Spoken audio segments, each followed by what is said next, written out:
Blake Parker? Well, I guess I'm everyone. I'm the listener, honestly. The reason I wear this thing is because I want to be a reflection of the listener. There's this thing called the blank slate trope in the movies, where the audience, can apply their attributes onto that person, and that's what I'm doing with this thing. That's who Blake Parker is. Blake Parker is you. Honestly, I listen to a lot of everything growing up. I was really into pop punk because that was all that I listened to through video games. I never really listened to music until I started making it.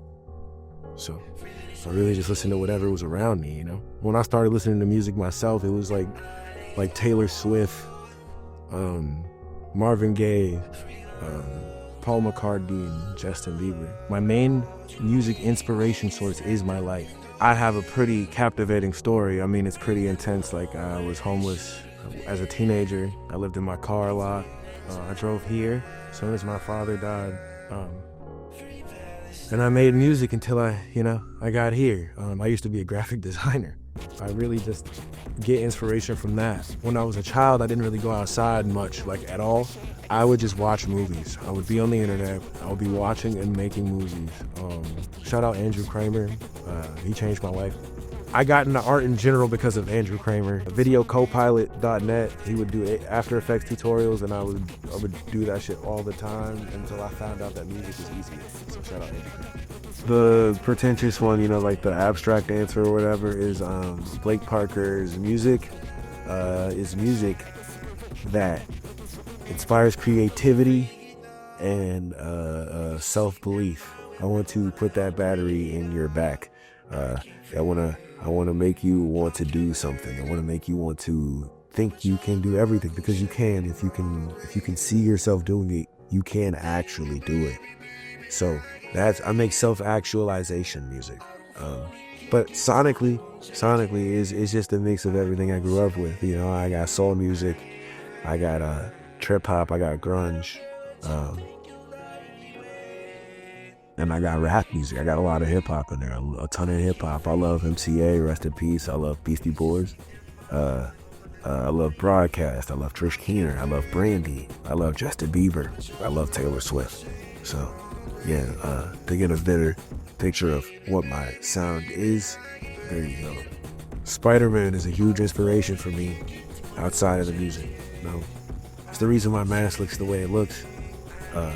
He is just one of the greatest literary characters of all time. He's up there with Moses and Jesus. I infuse Spider-Man in a lot of my music. I use a lot of quotes from the movies, the comics, etc., etc. He is pretty much, in essence, who I'd like to be in my real life, or was the person I'd like to be in my real life at one point. He makes his own everything.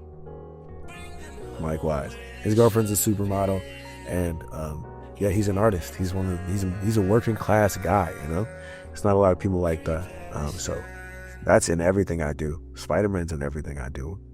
My biggest goal is to be in a Spider-Man writing room. I really just want to make Peter Parker high art again. I want to make Peter Parker high art. When I was 12, I saw this movie Frank. It's about this dude, Frank Sidebottom. It's based on a true story. He was making music in the woods. He was super autistic. He had this huge like paper mache head on his body, and he would perform in it. Based on a true story, but it's loosely based on a true story.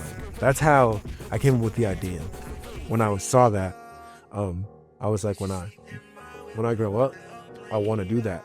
So as soon as I turned 21, as soon as my dad passed away, I got real freaked out about surveillance state stuff. Separate from that, and also the anniversary of MF Doom's passing was coming up, so I decided to do it on February 22nd, 2022. No, I don't think so. I like having this mask on. I like having my privacy. Also, I'm working on my face currently, so The one I'm working on now is actually hand sewn. Like made the pattern and stuff and made it by hand. So is this one. My friend Victoria, she would sew the mask. I would make the lenses and I would attach them. And before that, I had a huge box just like Frank's side bottom, and I would make that with cardboard and like paper mache. I had like a construction helmet visor thing inside to tighten up around my head. It was pretty crazy. I don't know if you can see it. There's a mask back there. That was the first mask, the first slim mask, I like to call it. I made it completely out of masking tape. But that got hot and my hair grew really long, so I made this spandex thing you see now. Pleather mesh that I could see through when I was looking in the fucking fabric store. I can't see anything, by the way. That's my next issue. I'm trying to fix that now.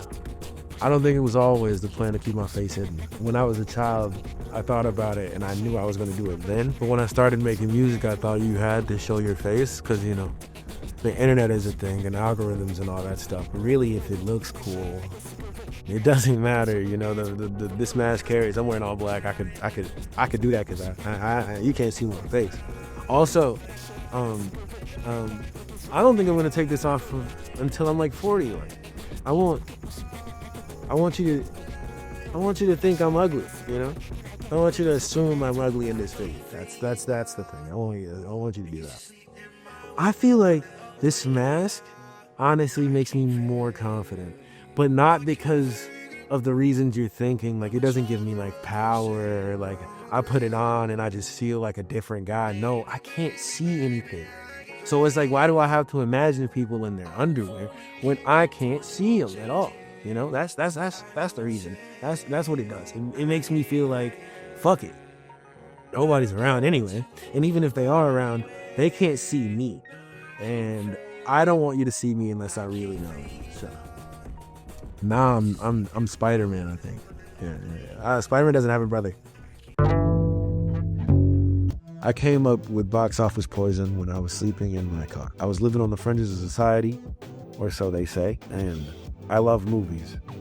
Box Office Poison is the perfect word to describe a person living on the fringes of society.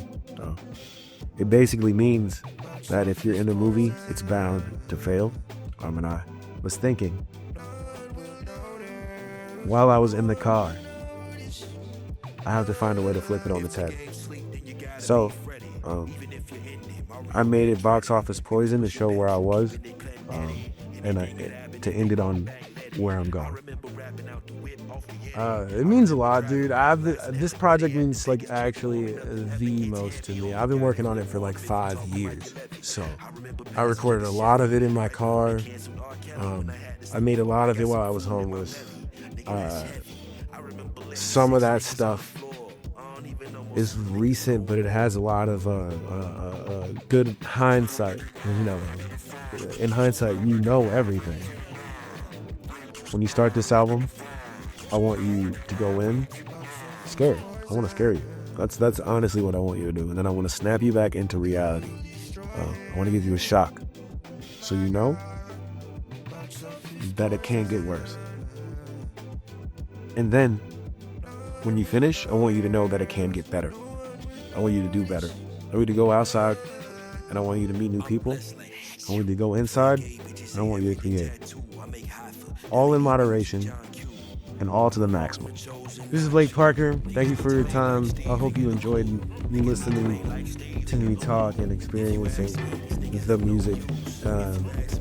Thank you in advance. And I love every single one of you. I do. I meant that. The tone didn't suggest that, but I did